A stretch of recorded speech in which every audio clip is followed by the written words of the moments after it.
시청자 여러분 환영합니다. 로마서 정통 해석 채널에 오신 것을 진심으로 환영합니다.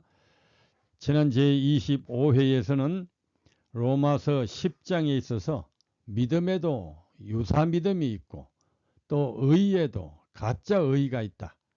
그래서 우리가 그리스도를 올바로 믿을 때에 늘 두렵고 떨림으로 자기를 살피고 말씀을 살펴야 한다 하는 그런 내용을 보았습니다. 이번 제26회는 유태인과 기독교인의 화합 문제, 기독교적 유대인관이라고 이름을 붙였는데요. 유태인과 기독교인이 초기 교회에 얼마나 이 선민의식에 대한 믿음으로 구원을 얻는 것에 대한 갈등이 있었는가 하는 여러 가지 역사적 관점을 살펴봅니다. 자, 여기 그림은 예루살렘에 있는 대성전의 모습인데 이 대성전에 아주 성소구역과 또 다른 주변 구역을 나누는 담장이 있어서 이방인은 바깥에까지만 들어오고 유대인은 성소구역에 들어올 수 있고 그것을 어기는 사람은 죽임을 당한다 하는 경고판이 이 담장에 붙어 있었던 성소의 모습을 보여줍니다. 이렇게 구분되었던 것이 신약에 와서 예수 그리스도로 말미암아 믿음으로 다 아주 담장이 흘려졌다 하는 모습을 보게 됩니다. 자, 로마서 중반부 이제 이 요약표 이것을 자세히 지금 설명은 안 합니다만은 보시면은 그동안에 공부했던 것을 회상하고 지금 우리가 어떤 대목을 공부하고 있는가, 로마서 전체 뼈대가 어떻게 구성되어서 메시지가 어떻게 뚜렷해지는가, 그것을 참고하라고 여기 늘 보여드립니다. 자, 11장 유대인과 이방인의 영적 관계, 11장의 개요. 로마서 11장은 9장과 10장의 총합이며 해답이라고 할 수 있다. 9장에서 다루었던 예정설, 10장에서 다루었던 유대인과 그리스도인의 택하심의 차이 등에 대한 개념이 여기 12장, 11장에 와서야 분명해진다. 우선 바울의 애매했던 유대인에 대한 의조가 솔직해졌고 또 애정론의 의미가 무엇인지도 밝힌다.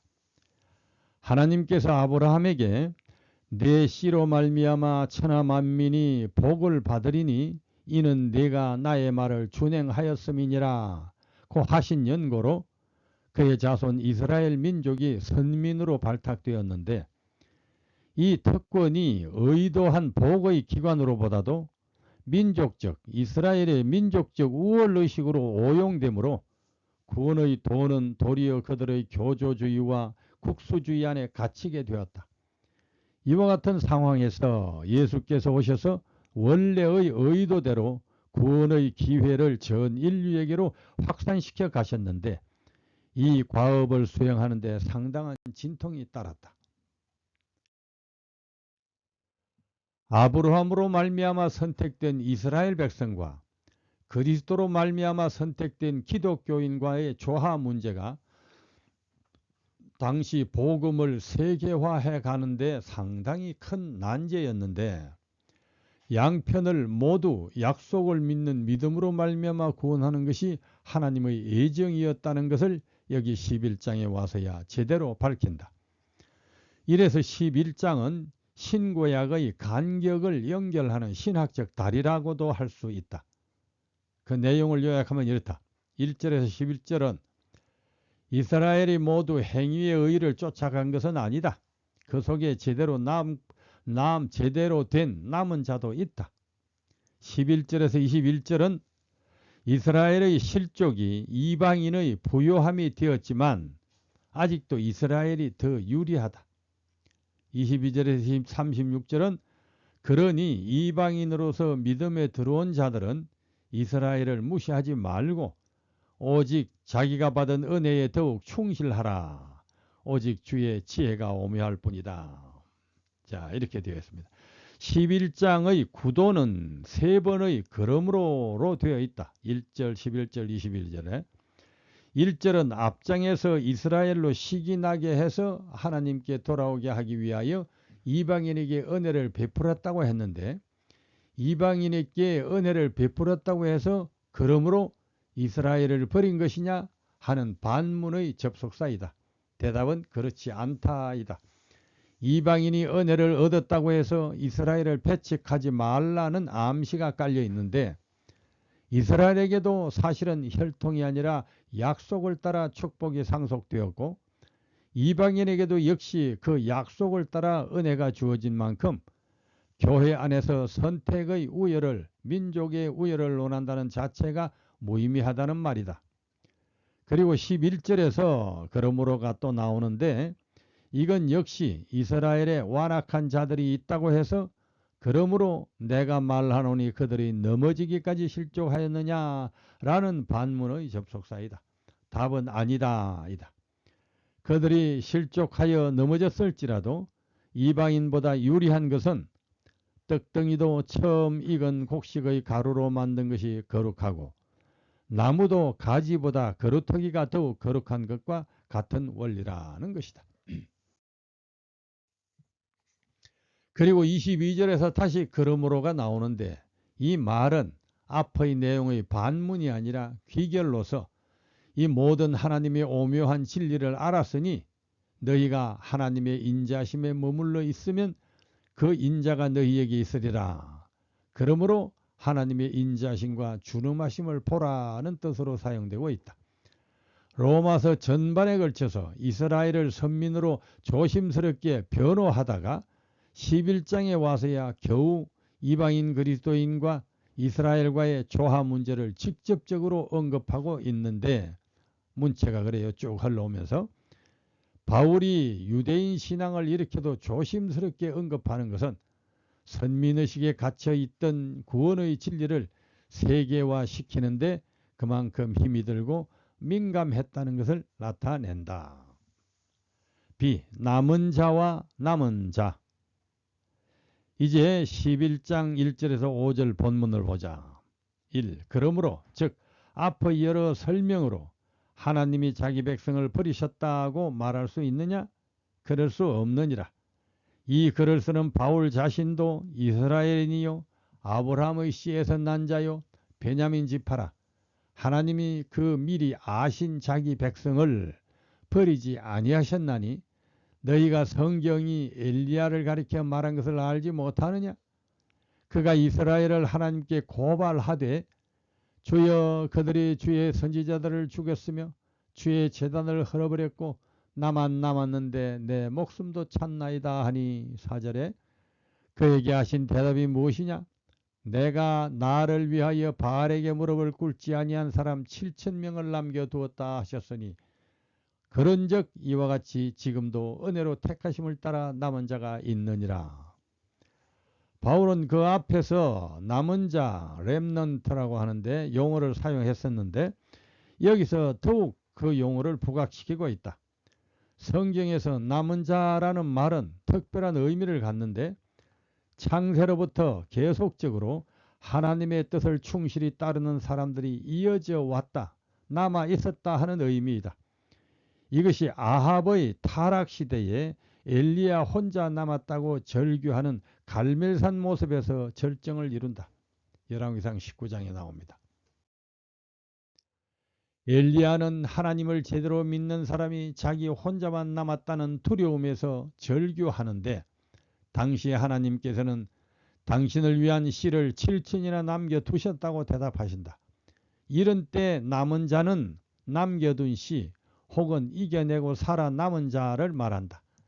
이후로 이스라엘의 타락과 멸망을 경고하는 말씀들에서 이 남은 자가 아주 중요하게 사용되었고 바울을 통해 그 사상이 더욱 영적으로 지금 확대되었다.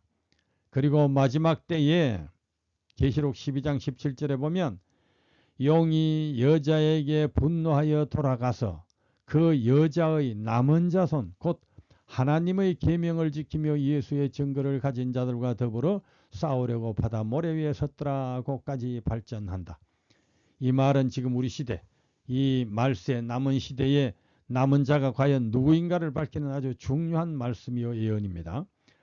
남은 자는 말 그대로 세상의 인기나 권력 주류에 속하지 않는다. 언제나 하나님의 믿음을 지켜가는 적고 어려운 사람들이었다.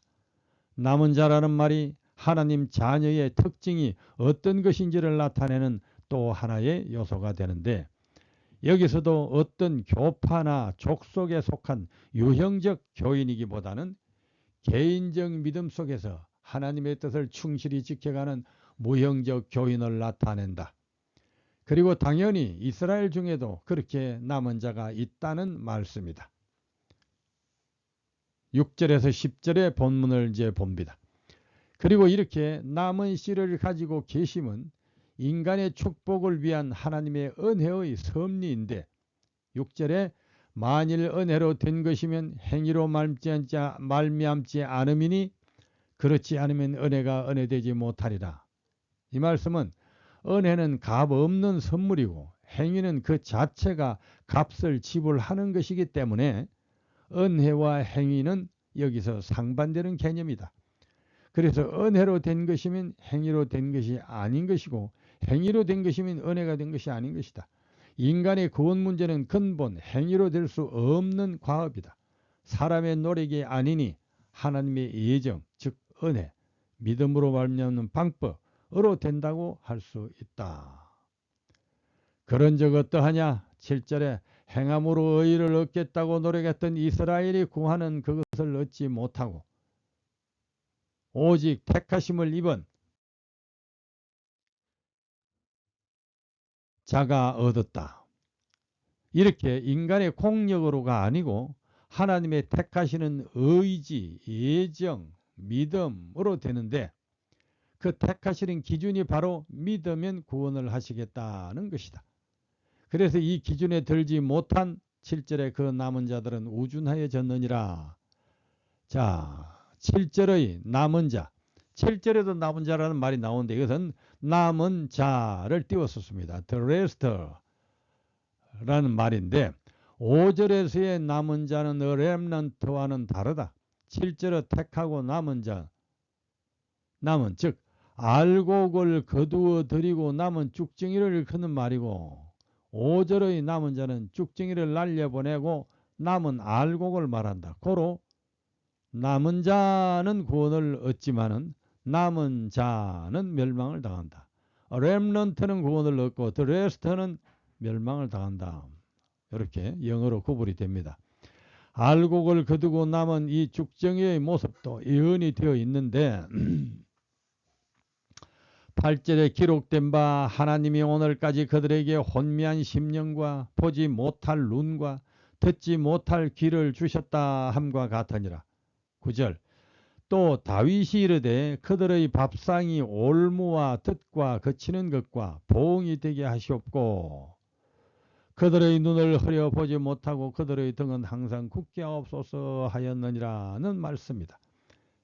이런 자는 남은 자 바로 즉 불에 태울 죽정이들이다.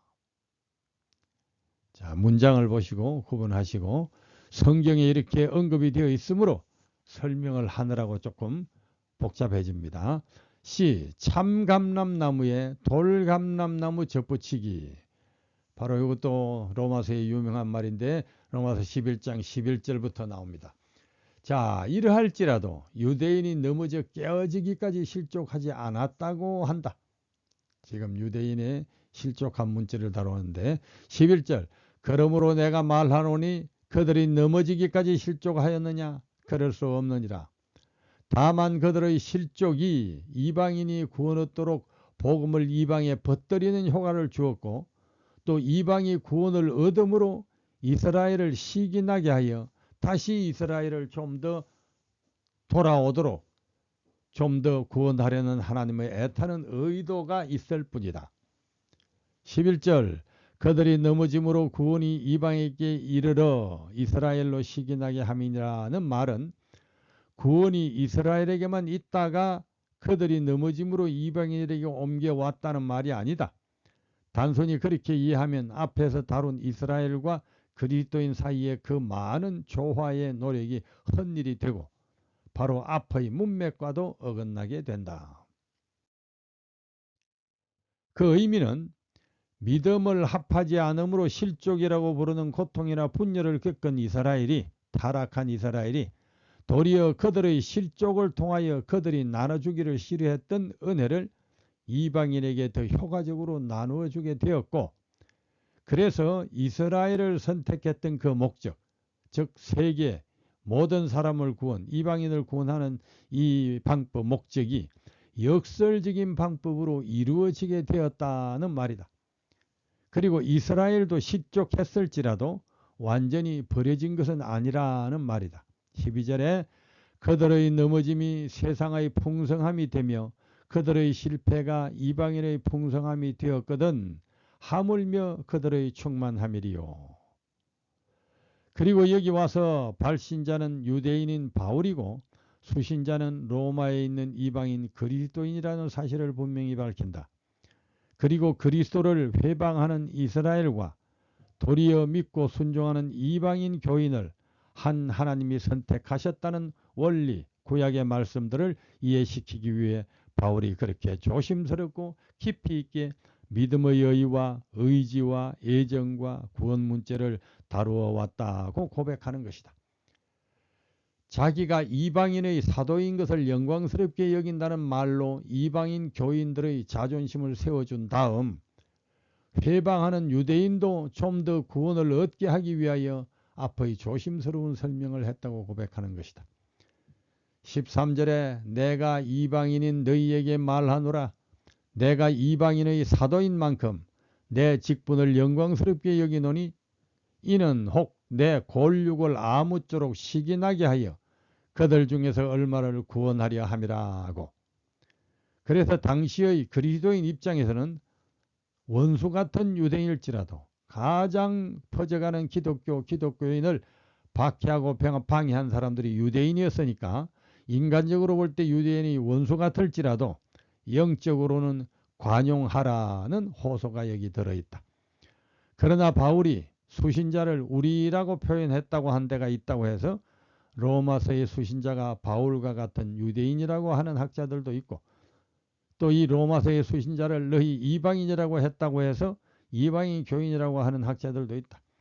그래서 로마서 전체의 흐름으로 볼 때에는 수신자가 누구라고 규정짓기보다는 양쪽 다라고 보는 것이 합당할 것이다.